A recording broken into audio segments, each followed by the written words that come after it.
a check valve. You got the well, you got the pipe coming out of the well. The first thing you ought to encounter in any well is a check valve.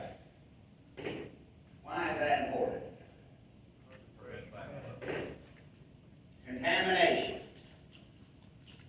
Maybe your cattle water has got some type of bacteria in it. The power goes off. The water is pumping into that cattle water tank, or it's going through my drip line system, going through my injector. Bam, the power goes off. It creates a vacuum, and it backflows into your well. So you had a perfectly good well when you started. Now you got blue baby syndrome because you sucked a bunch of nitrogen, fertilized, and contaminated your groundwater. Most important thing, no matter if you do anything or not, make sure you have a check valve. And you want it. Yeah. Do they ever go bad? Yes. But we've got one here.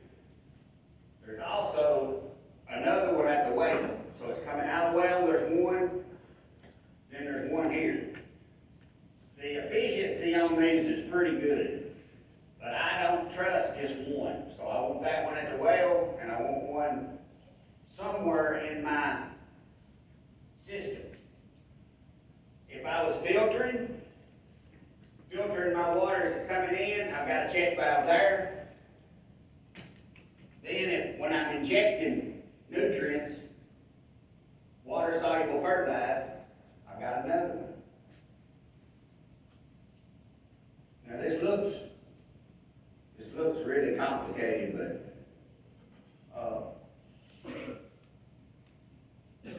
what I've got, we make things up now, but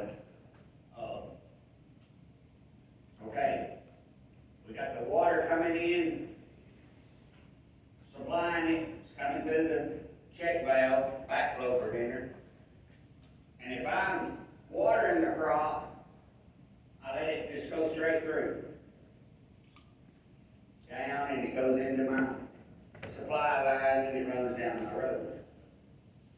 Now, if I want to fertilize, so I've got a fertility schedule on my strawberries, or my tomatoes, or whatever. So I'm wanting so many pounds of nitrogen throughout the growing season. So I mix up my 20-20-20, my calcium nitrate, my potassium nitrate. I figure out what kind of area that I'm doing. How much I don't want to send all this in one day down this drip line. So I get on the schedule. Maybe I take plant tissue culture samples, send them to the lab. It says, wow, you need more nitrogen. And I want more nitrogen through there. What happens, water's coming through the water when I want to fertilize. Hope this valve's not stuck. I got this thing out of the barn. I cut that off. Have y'all ever seen the little siphons that go in a garden hose? Or your pressure washer? It sucks your soap. That's the first thing that goes bad on a pressure washer, by the way. I want to wash my car and I want to add soap, or I'm washing the siding on my house. That is a vacuum or a venturi that sucks that soap out of your little reservoir and injects it into your pressure washer. This is basically the same thing. This is a Mozzie injector. What do you think is the most expensive thing I've got here? That'll say at the bottom. I don't know what they are now, but probably $100. And it depends on what size system. This is a 3/4 Mozzie. Okay. My flow's coming through here. I broke it. It runs by here, goes through here, and it creates a vacuum. So I've got my bucket over here with my 20-20-20. My filter's a little dirty, I'm sorry, but that filter is still smaller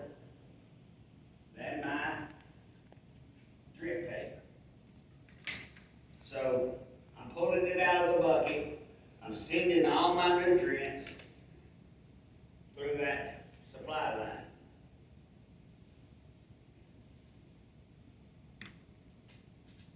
Okay. I don't have much flow going though. So I'm probably taking my 5 gallons of nurse tank liquid with fertilizer in it and sending it out there. I watch that a few minutes, then I'm going.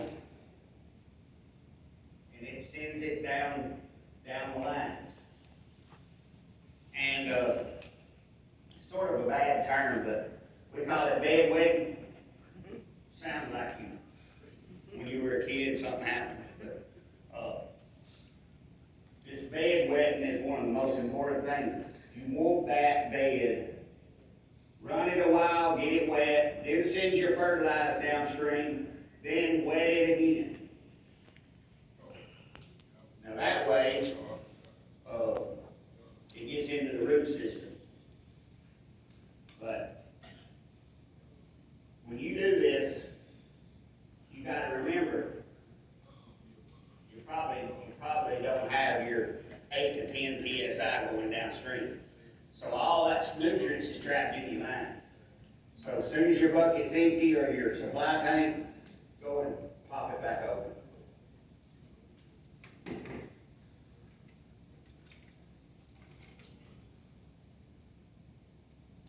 Our string's getting bad on this one, but tie a ribbon, tie a piece of flagging, tie a string, something on this. You're all the way out in the patch. You got a problem, or you want to put a new row in, you want to put your valve in, and that punch tool, you can't find it. Nothing works. Nothing else works like this little punch tool. What it's doing is punching about 1/4 of an inch for your valve to go in. Something else I like to do, I put my lay flat supply line down the road, hook it to my water source, and a lot of times I will turn the water on just a little. It's a lot easier to deal with this if you got some flow in it. If I try to punch a hole with no water, and if you don't watch, you'll punch all the way through both sides.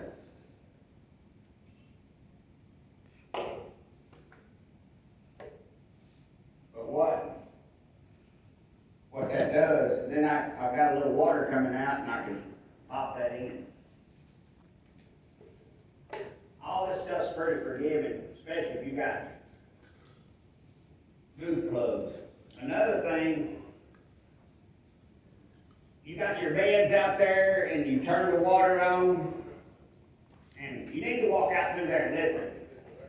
It sounds like a little varmint squeaking. Like that. You got foxes, you got coyotes, you got raccoons, everything. Even my blue heeler, she hears that thing whistling. What do you think she's going to do? Go digging. Then you got a leak. So, be prepared. You'll go out there one morning and it'll look like a sprinkler system. You'll be shooting water, so you've got these little connectors where you can patch a leak. And what I found, if you've got a bunch of foxes around, and they're in town, they're in everywhere, what'll happen, okay, this thing's whistling, the fox bites it, or digs through the plastic, and scratches it or bites it, you got a leak there. Well, and then it starts whistling up here. A lot of times you'll have 2 holes within. That may be that far apart. Take you a spare. We dug up some beds we had down last year, and the cows got in the bed. What do you think their hooves did to them? I had holes in all these Some of them I had 3 in a span that far. If I just had 2 connectors and a piece of this, I could have fixed it.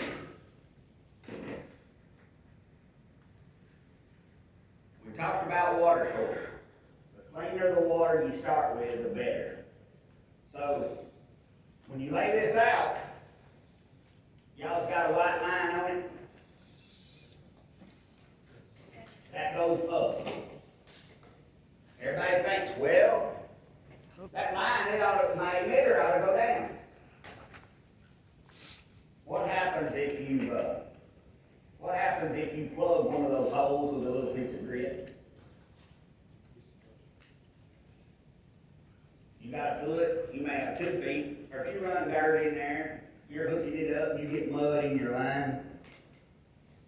What happens, if that emitter is turned down, that dirt goes in here and plugs it. You're out there looking, my eggplant row looks terrible. I got 3 big plants, I got 2 that are in terrible shape. My drip line was stopped up. They didn't get any water. So if you got it turned up, and you say, wow, that 10th eggplant in that row just looks terrible, you go out there and investigate, it's dry under there. What you do, you take the end off, run some water through there, then you cut it off, then you wait a little while, go out there and turn it on, reconnect, put your end back, and what I usually do is just tie a knot in it. They've got all these fancy gadgets. Leave yourself plenty of room when you're laying this down, maybe extra 2 or 3 feet. So you reconnect it, put your water through there, and your little block has fell out because your emitter is turned up. That's the reason you always put this drip tape up. That way you can stop undo a plug. John, I give it each one, that way they can kind of put it together. Yeah. We talked about pumping out of a river, a pond. When you're pumping out of an open water source, say a river or lake, you're going to have to filter that water because you've got a whole lot of stuff that's bigger or smaller than 150 microns. So if you don't filter that water coming into the system, you're going to plug every one of these drip lines.